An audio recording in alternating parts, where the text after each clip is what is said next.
Well, let's talk about some of the times, because you name in the book like some entrepreneurs like Oprah Winfrey, Richard Branson, like people that you would associate as being workaholics. And sure, for a season of their life, that was true.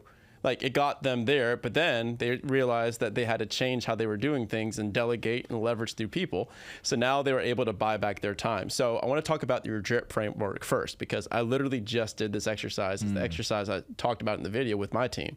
I said, okay, here is what lights me up, and then here's what makes me money. Here's my zone of genius. Here's what doesn't light me up. Can you explain to people that are unfamiliar, what is this framework that you talk about? Yeah, the framework, and I love that you bring out these people like the Bransons and the Oprahs and the John Clancy's in the book, or, you know, all these incredible artists, even Steve Jobs. Like, people assume, and some of them are, like, I mean, Elon Musk, if you had to look at his calendar, I'm sure is back to back to back to back to back. I don't think any of us want to be Musk, though. No. We're glad he exists, though. Yeah. No. I mean, and he even says it, right? On Rogan, he's like, nobody wants to be me, right? There's some demons there, but it allows him to channel, again, probably more on the darker energy, to create a future that we'll all appreciate, and I definitely appreciate it. However, my philosophy is, in retrospect, if I sat down with any of those people and I asked them to give me some thoughts on how they could have changed the beginning days, right? Because you even mentioned it, like in the early days, you have to do that. Yes, but do you have to do it for 7 years, or could you have done it in 18 months had you understood a different way of working? Because how they create today is not how they used to create. So, when we have nothing, we build bottom up. Like if I have zero, I got to be resourceful. So I have to like start with borrowing money and getting my cousin to help me out and asking for interns and all that stuff, because there's nothing, there's no resources to play with. So most businesses are built bottom up. Once you get to scale, right, and have resources like myself, then we build top down. Meaning the first hire is actually the person who's going to run the division, run the new company. And that's a big mental shift. So how do we do that in today's world in your current business? And that's why I created the drip matrix. So the drip matrix essentially is an acronym, DRIP. And we start first with the bottom left quadrant, which is things that suck our energy, that don't make us a lot of money. And for most people, these are things that you should delegate. These are administrative tasks. These are things you should decide that you shouldn't be doing. They're distractions. They're things that you haven't made a decision around. For many of them, there's things you should defer into the future.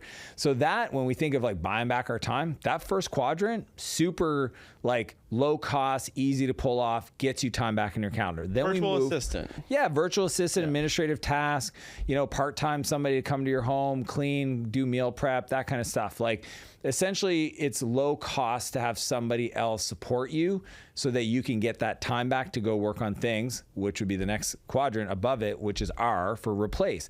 These are things that, still don't light you up. They're not green, they're not fun, they're red, but they have to get done. But now that you've become more valuable, you have skills, you have more revenue, you can pay people to replace you out of those functions. And in that quadrant, I have this framework called the replacement ladder.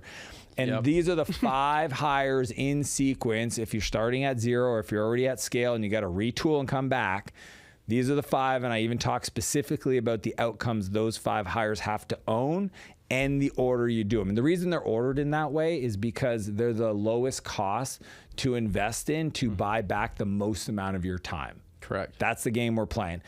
Now, once we do the replacement ladder, then we get to move into the right side, which is the invest quadrant, which is the I, right? Drip. And that for me, it's really simple. It's answering the question, who do I need to become? I got to be honest about my situation. Here's my business. Here's where I want to go. This is the destination. What's missing in the business? And in that missing, what skill do I have to acquire to be able to implement it? If it's, well, I'm not really good at marketing, go get good at marketing. If it's, I don't know how to do sales, or, selling has never been a strong suit, that's maybe HR, maybe leadership, maybe operations, maybe money, whatever it is. There's a skill there that needs to be acquired. Because if you don't become more, then you'll never be given bigger problems. And the funny part is some people get stuck on $10 problems and they wonder why the world never gives them $1 million problems, right? Like, you want a $1 million tax bill. Like, people are they're like, I don't want to pay taxes. Yeah, you do. You want a $1 million tax bill. Period, full stop. You want 10 million. You want the biggest tax bill you could possibly get. Does that make sense, Brian? Yeah.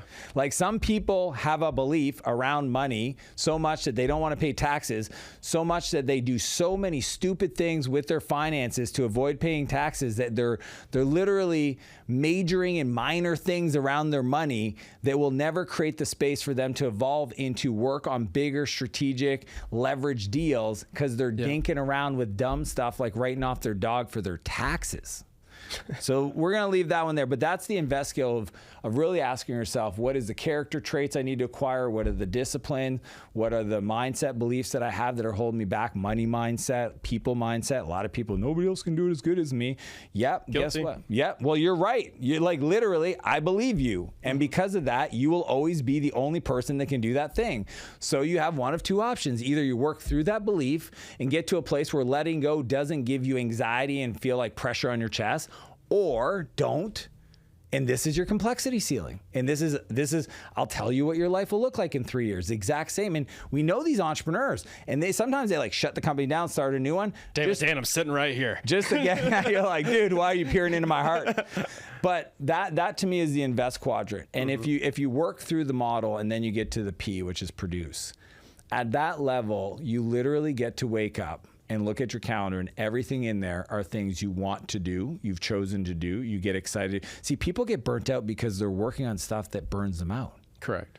Dude, I don't get burned out when I'm doing stuff I want to do. I get burnt out when I'm busy doing stuff I don't like to do. If I like to do it, like,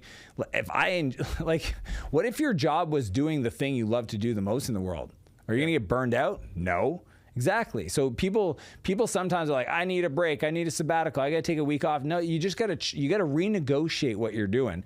P is produce, which is what position, what situation allows you to create the most economic value or unlock resources for your team. That's the way I call it resources, because it's money, it's people, it's influence, it's leverage, it's all the above.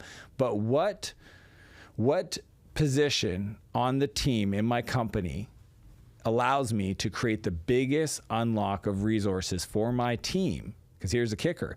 The more I do there that I enjoy doing, the more resources I have to buy back my time. And that's why the whole premise of the book is build a bigger business and get a bigger life. Like you can, get right off the bat, Brian, people think, like they say this to me, hey man, I like my business, it's cool. I would never want to run a 1,000-person company.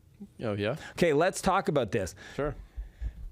The person that says I would never want to run a 1,000-person company doesn't realize that company is a lot easier to run than your current company. Oh shit. What? You're telling me a $50 million a year company is easier to run than a $500,000 a year company by a factor of 100? Wow. Because honestly, at that level, you can decide if you want to be an owner and you don't have to run anything. And you can, if you want to build the skills and invest in yourself, learn how to be an owner. And that is different than an operator. Dude, I started a company just now, again, top down. First hire was an operator. Like, I don't need to build that business. I can hire the person that's done it for 27 years.